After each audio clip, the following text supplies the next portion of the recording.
നമ്മുടെ ബോഡി നന്നായിട്ട് കൂൾ ചെയ്യാൻ ഹെൽപ്പ് ചെയ്യുന്ന ഇഫ്താറിനൊക്കെ ട്രൈ ചെയ്യാൻ പറ്റിയ ആയിട്ടാണ് ദഹി വട. അതിനായിട്ട് 1 കപ്പ് ഉഴുന്ന് പരിപ്പ് ഒരു 3-4 മണിക്കൂർ വെള്ളത്തിൽ സോക്ക് ചെയ്തിട്ട് വെക്കണം. അത് സോക്കാവുന്ന സമയം കൊണ്ട് തക്കാളി വലിപ്പത്തിലുള്ള വാളംപുളി എടുക്കുക. കുരു കളഞ്ഞിട്ടെടുക്കണേ. 1 മണിക്കൂർ സോക്ക് ചെയ്തതിന് ശേഷം ഇത് മിക്സിയിലിട്ടിട്ട് അടിച്ചെടുത്തിട്ട് അരിച്ചെടുക്കാം.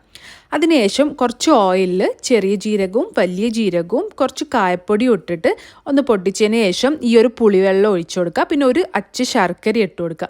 പിന്നെ ഉപ്പും കുറച്ച് മുളക് പൊടിയും ഇട്ടിട്ട് നന്നായിട്ട് തിളപ്പിച്ച് കുറുക്കിയെടുത്ത് കഴിഞ്ഞാൽ നമ്മുടെ ഇമ്ലി ചട്നി റെഡിയായി. ഇത് തണിഞ്ഞാൽ കുറച്ചുകൂടി കുറുകും. ഇനി ഉഴുന്ന് കഴുകിയെടുത്ത് മിക്സിയിലിട്ട് ഉഴുന്ന് വടക്ക് അരക്കുന്ന പോലെ അരച്ചെടുക്കുക. ഇതിലേക്ക് 1/2 ടീസ്പൂൺ ബേക്കിംഗ് പൗഡറും 1 ടീസ്പൂൺ ഉപ്പും ചേർത്തിട്ട് നന്നായിട്ട് കൈകൊണ്ട് ബീറ്റ് ചെയ്യാം കേട്ടോ. നല്ല ഫ്ലഫി ആയിട്ട് വിപ്പിംഗ് ക്രീം പോലെ വരണം. എണ്ണ ചൂടായാൽ ലോ ഫ്ലെയിമിൽ ഇട്ടിട്ട് പൊരിച്ചെടുക്കുക കേട്ടോ.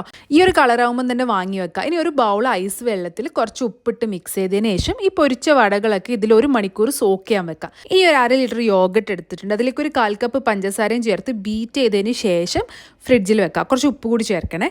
ഇനി നമ്മളെ വടയില്ലേ, അതൊക്കെ വെള്ളത്തിൽ നിന്ന് എടുത്ത് സ്ക്വീസ് ചെയ്ത് ഒരു പാത്രത്തിലേക്ക് നിരത്തി വെക്കുക. വടയൊക്കെ നല്ല സോഫ്റ്റ് ആയിട്ടുണ്ടാവും. ഇപ്പോൾ ഇനി നമ്മൾ തണുപ്പിച്ചെടുത്ത ആ ഒരു യോഗട്ട് ഇതിൻ്റെ മേലേക്ക് ഒഴിച്ചു കൊടുക്കണം. നന്നായിട്ട് സോക്ക് ആവുന്ന രീതിയിൽ ഒഴിക്കണം. ഇതിന് മേലായിട്ട് നമ്മൾ തയ്യാറാക്കി ഇമ്ലി ചട്നി ഒഴിക്കാം. മിൻ ചട്നി വേണമെങ്കിൽ തയ്യാറാക്കാം. ഞാനിപ്പോൾ ഉണ്ടാക്കിയിട്ടില്ല. അപ്പോൾ ഇതാണ് നമ്മുടെ ദഹി വട. ഇഫ്താറിന് കഴിക്കാൻ പറ്റിയ ആയിട്ടാണ്. അപ്പോൾ ട്രൈ ചെയ്ത് നോക്കിയിട്ട് ഫീഡ്ബാക്ക് അറിയിക്കാൻ മറക്കരുത്. I see you with another video. Bye by.